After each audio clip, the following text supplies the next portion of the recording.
So we're currently in Bacon's College in Bermondsey, so South London. Been in the school since 2016.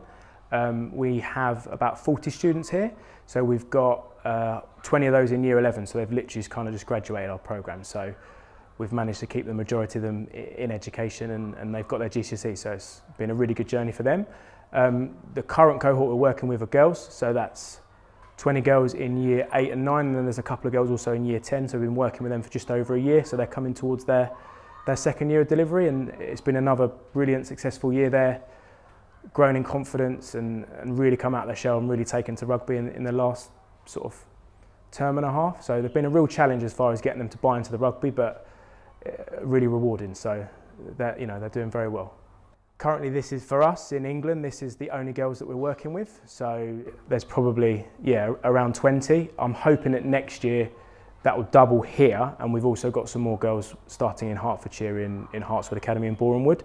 So we'll be looking at working with around approximately 50 girls for next academic year. And I know that I think Scotland might even have 4 girls groups starting next year, and Wales again, they're continuing to grow. So where we kind of started, I think 2 years ago with about 20 girls, that sort of might have quadrupled by next year, which is brilliant. In my opinion, it's actually more challenging because it's a slightly different programme. You still have the students disengaged with education, but it's through different means. It's usually from like a lack of confidence.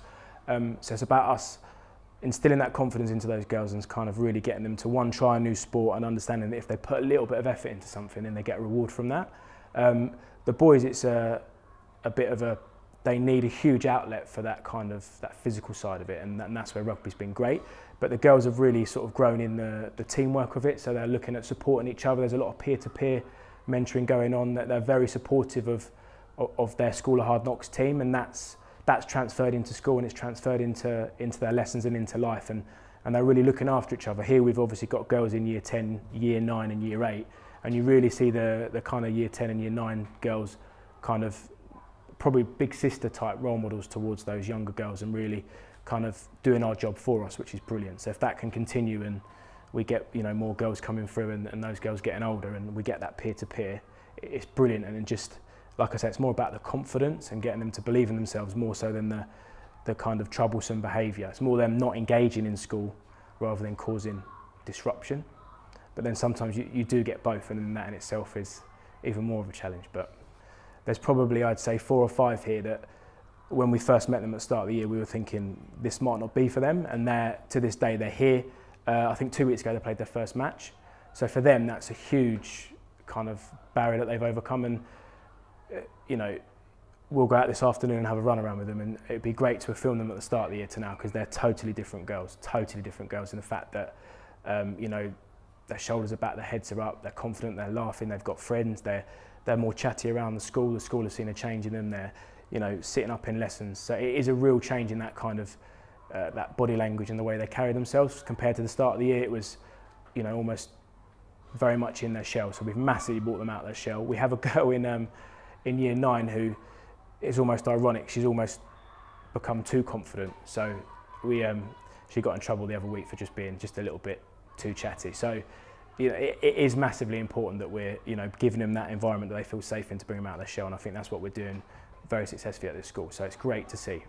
They want someone to be interested in them, they want to have that relationship, they are interested in doing well, but I think it's the fact that we give them time, we give them respect, and we work very hard to build a relationship with that person and understand their journey and and what they might be going through, and it's just about us being part of that and helping them in any way that we can.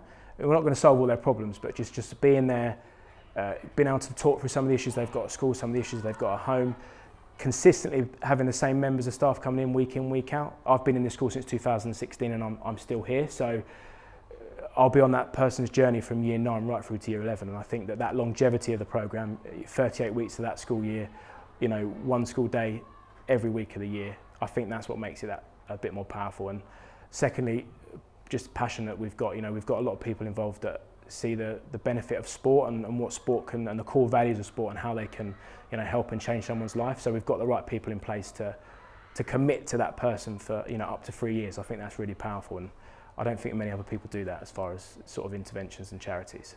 Every pound that we raise, or every pound that we get, 87 pence goes to that frontline delivery. So that goes to us being on the ground in schools, making sure that we've got behavioural specialists in to speak to the students that might have some certain issues at home and at school that they can work through. The students will also get termly rewards, so they'll get School of Hard Knocks kit to make them feel part of the team. They'll get away days, so they'll get fixtures at professional clubs. So we've had games at Allianz Park, we've had a game at Ealing Trailfinders Stadium.